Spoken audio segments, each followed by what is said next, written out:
Los saludo. Solo decirles que creo que fue el martes, el día que habilité todas las actividades para que se puedan ir resolviendo en el campus virtual.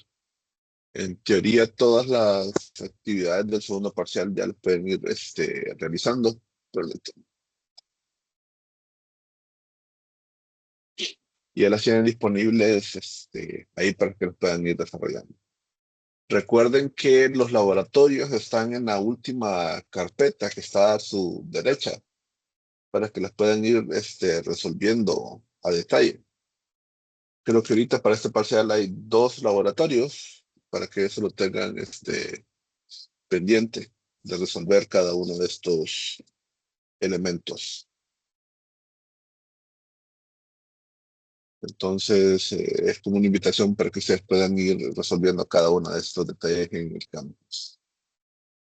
Más los laboratorios que les había dicho.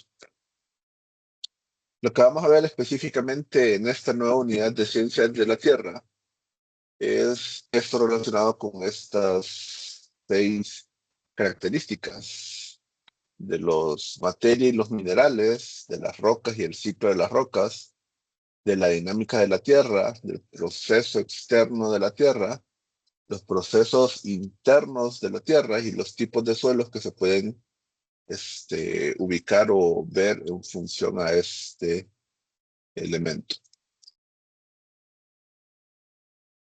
Entonces empecemos con el primer descripción de estos que teníamos de la parte anterior, la materia y los minerales. Lo que debemos de saber, o creo que todos sabemos que la materia se encuentra en 3 estados, ¿verdad? Que es sólidos, líquidos y gases. No importa qué tipo de material sea, pero se puede observar en esas 3 formas todas las materias que tenemos en nuestro alrededor. Por ejemplo, un ejemplo de sólido es la tierra, o lo que hay en ella, alguna piedra o mineral. Líquido puede ser, por ejemplo, el agua, quizás alguna bebida o algo mezclado con el agua o el aceite. Y el aire, bueno, es un claro ejemplo de materia en gases o el propio vapor que es agua convertido en este elemento, ¿verdad? Entonces, sin importar el tipo de material que tengamos a nuestro alrededor, básicamente este puede ser descrito a través de sus propiedades físicas y químicas, observando cómo está formado y observando el tipo de material que tenemos y el estado en el cual se encuentra, podemos describir específicamente cualquier objeto que tengamos a nuestro alrededor. Entonces lo que debemos de saber y recordar es que la materia tiene unas partículas diminutas y bastantes características, que son los átomos. Por ejemplo, mi mano está formada por una gran cantidad de átomos, ¿verdad? Al igual que ustedes. Tenemos una composición que se puede caracterizar en función a ese tipo de material. E igual, si observamos el agua, y lo podemos observar en un microscopio a detalle, podemos observar que también esta está caracterizada por átomos. Y si observamos un gas, también el gas va a tener la misma estructura. Ahora, quizás lo que lo separa ahí es la separación que existe entre cada uno de estos elementos. El gas está mucho más separado, en el agua está un poco más junto y en la parte sólida está un poco más unido, ¿verdad? Entonces, a través de esta distribución atómica es que podemos ir observando esto. Y quien describió eh, un modelo atómico que podemos decir que es cuasi útil en este lugar es el modelo de átomo de Bohr. Lo digo de esta forma porque no es el último modelo del átomo que existe. Posterior a Bohr están los trabajos de Sommerfeld, que es lo que nos dice que, por ejemplo, que las esferas donde están circulando los electrones están subdivididas. Entonces es como un ejemplo adicional para la estructura, pero el modelo que presentó Bohr es una forma bastante caracterizada. Eh, Recordemos que previo a Bohr estuvo Thomson y Rutherford. Lo que Thomson suponía es que, por ejemplo, el átomo era como una especie decía, de galleta de chispas de chocolate, en la cual teníamos la materia, o todo lo que la materia que estaba presente en él era, decía, carga positiva, incrustadas como, igual que las chispas del chocolate, eran los electrones. De ahí a través de experimentos se descubrió que era imposible eso, que se ocupaba como una cantidad central en la cual estaba toda la materia positiva y que la materia negativa estaba girando alrededor de ese punto. Pero el Bohr con un poco de desarrollo de los equipos de medición observó que en algunos puntos había radiación y no entendía cómo era posible esto si todos los electrones se suponían que estaban girando específicamente en la misma órbita. Entonces, lo que él propuso es que los valores en los cuales están girando los electrones era específicamente en cierto valor. Y él fue quien propuso eso de que los electrones están formados por los átomos están formados por un núcleo y que aparte hay diversos valores de longitud a través de los cuales están circulando los electrones. Entonces, eso es básicamente cómo se mide y se analizan los átomos en la actualidad y es un principio bastante bueno cuando estamos hablando de ciencias. Entonces, ¿qué propiedades podemos observar de la materia? Bueno, podemos decir que la materia es una cantidad más o menos que tiene que ver específicamente con este tipo de materiales por observar, propiedades específicas y propiedades generales. Dentro de las propiedades específicas, se puede identificar, o propiedades generales, se puede identificar aquellas clases de sustancias que tienen ciertas características que son únicas, que nos ayudan a distinguirlas en función de los otros materiales. Y dentro de las propiedades generales es aquellas que están presentes en todo el tipo de materia alrededor de este punto, ¿verdad? También las podemos ir caracterizando a través de las propiedades físicas y propiedades químicas. Si observamos o una forma que nos permite distinguir esto es que recordemos que a través de lo físico nosotros podemos distinguir específicamente cómo es la naturaleza o cómo es el comportamiento específicamente de eh, objeto que estamos analizando.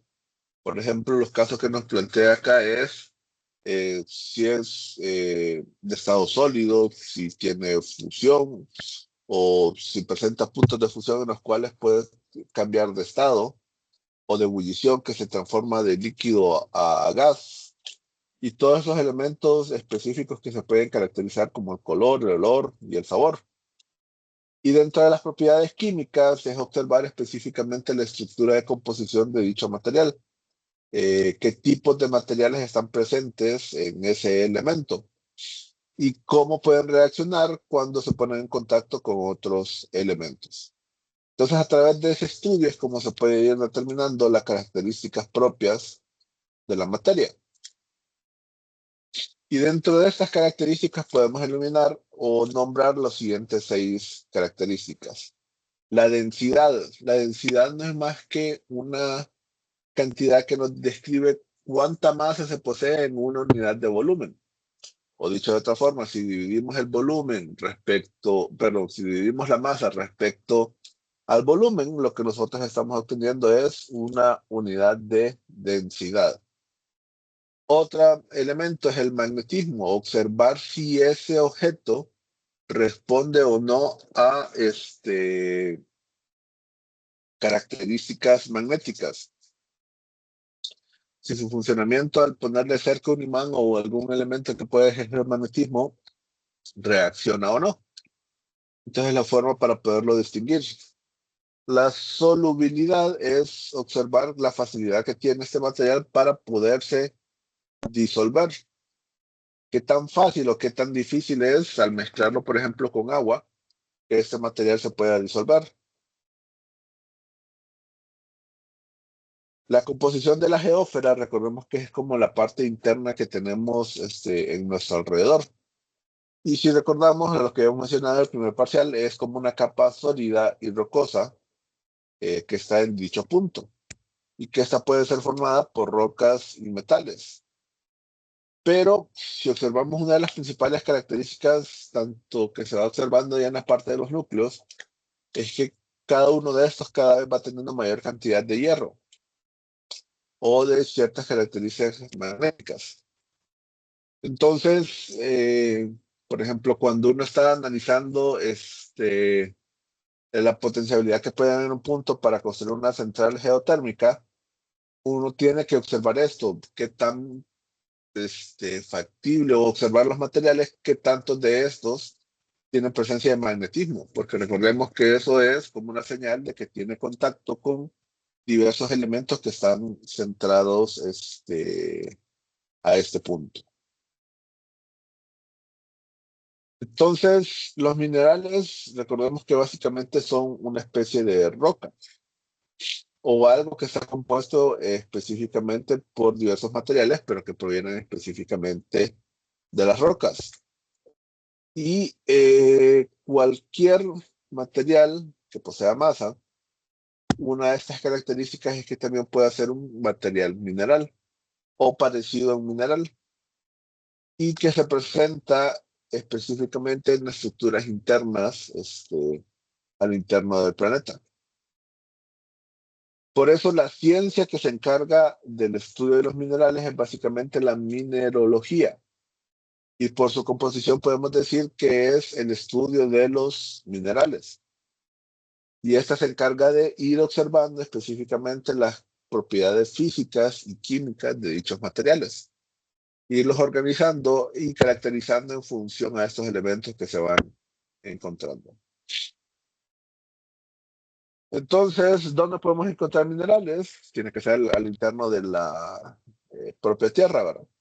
Por ejemplo, no sé si han observado algunos um, lugares donde se están extrayendo minerales, que para poderlos extraer tienen que estar cavando una cantidad de profundidad.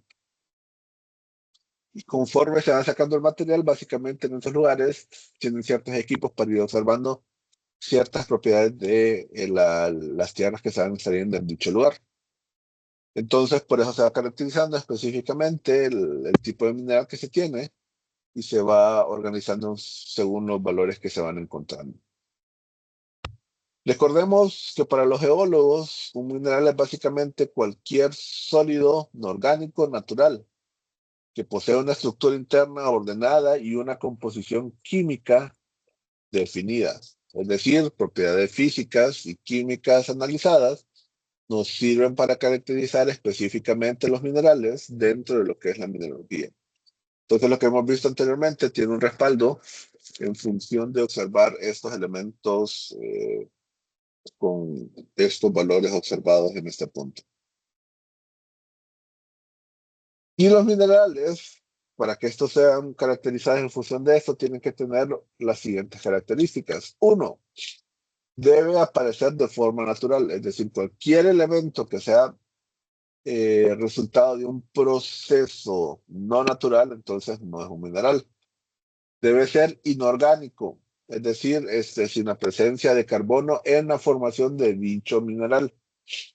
Debe ser sólido, o sea, si tenemos un líquido o gas y lo caracterizamos como mineral, estamos engañados, tiene que estar en materia sólida. Perdón. Debe poseer una estructura interna ordenada, es decir, sus átomos deben estar dispuestos según un modelo definido, una característica bastante importante en los minerales, y creo que es una de las principales características que tienen los diamantes, que han estado ante presiones exteriores y básicamente es lo que ayuda a distinguirlos. Por ejemplo, no sé si saben cuál es la diferencia entre el carbón y el diamante. Básicamente, gran parte de su estructura interna o modelo químico es muy similar. La gran diferencia es que el diamante ha estado ante presiones que lo han llevado a ese punto de brillo y hasta ese punto de estructura sumamente definido. Y el último elemento que debe cumplir específicamente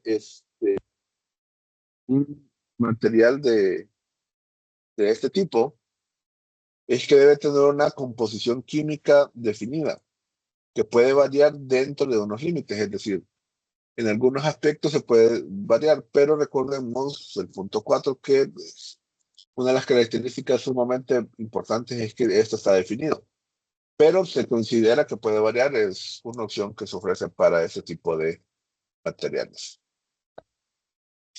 Entonces, ¿cuántos minerales existen en la Tierra? Observemos que la cantidad que se nos detalla es alrededor de 4.000 minerales y que estos se van caracterizando en función a su composición química y esa estructura interna.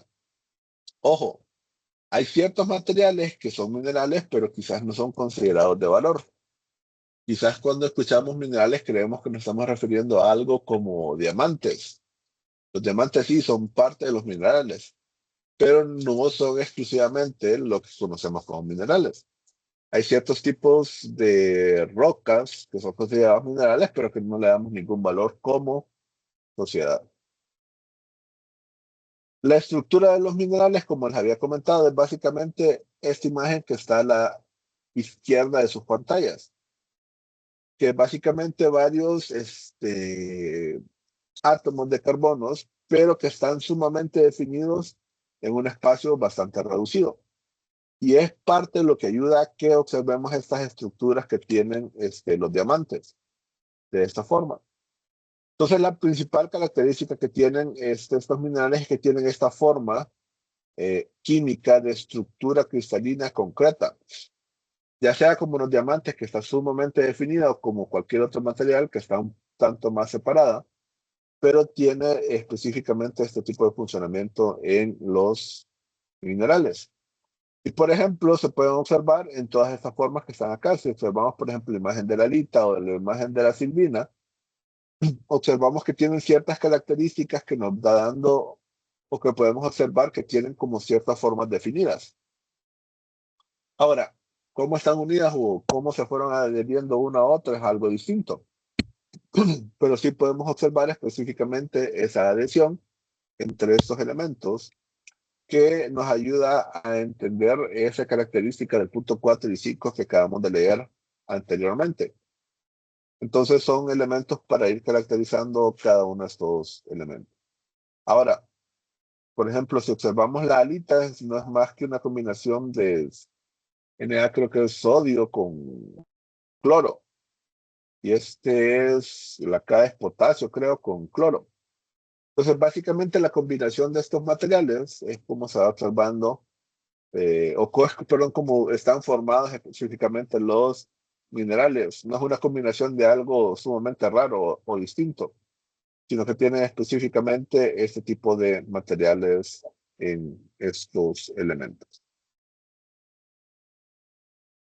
Ya para ir terminando, si vamos observando específicamente las propiedades diagnósticas de los minerales, podemos observar que estos se pueden observar o ir determinando, clasificando en función de la presencia o no, o de la característica específica de ciertos elementos. Y estos son específicamente o no. Entonces, ¿qué nos preguntamos? Cuando tenemos un material, ¿qué color es? ¿Brilla o no? Si tiene rayas, la estructura metálica, por ejemplo, la imagen de la izquierda, si tiene rayas o no, se puede caracterizar cómo es su dureza, es duro o es blando.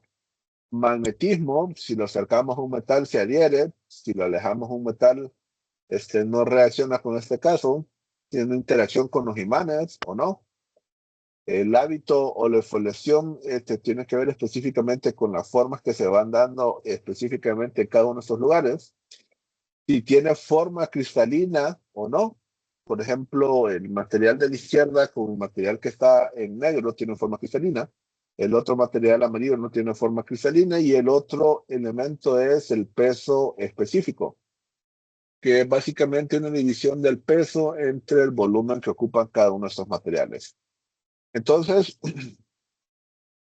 en función a estas 8 características es como se puede observar cómo se reacciona específicamente a estos materiales. Bueno, aquí está la explicación que les he dicho, la forma cristalina, si tiene específicamente esos cortes cada uno de estos materiales, el color se ir distinguiendo específicamente su forma, la raya es la capacidad que tiene para rayar otros materiales, si es una forma o una forma lineal o bien definida, o si tiene otro tipo de estructura. El brillo, si brilla o no específicamente. La dureza se puede ir caracterizando en función a estos valores.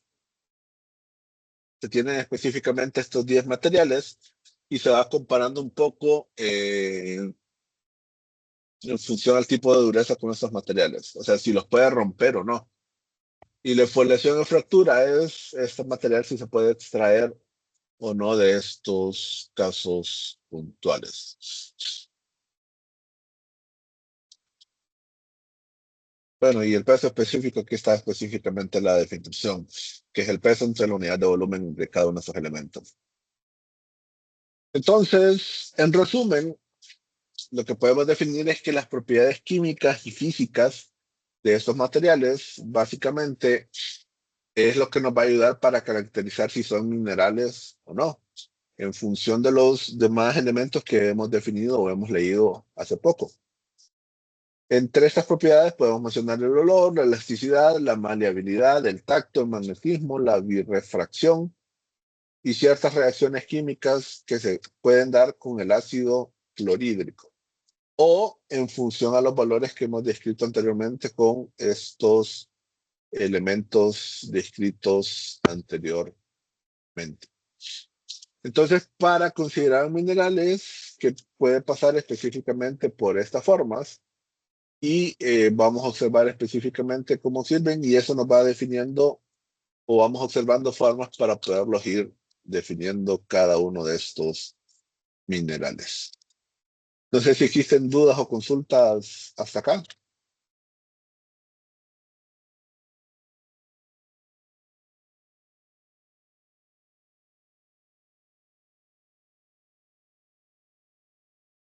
Si no, entonces dejamos por acá la clase y continuamos el próximo sábado. Pasen un buen día y una buena semana. Saludos. Gracias, Lick. Saludos.